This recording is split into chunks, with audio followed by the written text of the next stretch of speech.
Friends, welcome to our channel Nihal Nikhil. ఇవైతే మా కరాటేలో అందులో స్కూల్లో ఇచ్చిన మెడల్స్ అండి. ఇప్పుడు గోల్డ్ మెడల్స్ చూపిస్తాను రండి. ఇదైతే ఈరోజు పొద్దున కాంపిటీషన్ అండి. గోల్డ్ మెడల్ నాకు వచ్చింది. ఈ గోల్డ్ మెడల్ అయితే మా తమ్ముడిది ఫస్ట్ వచ్చింది వైట్ బెల్ట్ ఉన్నప్పుడు. ఇది కూడా మా తమ్ముడిది స్కూల్ వచ్చింది స్టోరీ మ్యారథాన్లో. ఇది మాత్రం నాకు INTSO ఎగ్జామ్స్లో వచ్చింది. ఇది కూడా నాకే వచ్చింది INTSO ఎగ్జామ్లో. ఇది మాత్రం మా తమ్ముడికి వచ్చిందండి INTSO ఎగ్జామ్లో. ఈ సిల్వర్ నాకు స్టోరీ మ్యారథాన్లో వచ్చిందండి.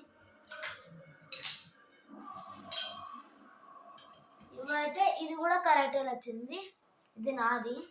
ఇది కూడా మా తమ్ముడు కరాటేలో వచ్చింది. ఇది కూడా నాకు కరాటేలో వచ్చింది. ఇది కూడా మా తమ్ముడు కరాటేలో వచ్చింది. Bye friends, like, subscribe and share.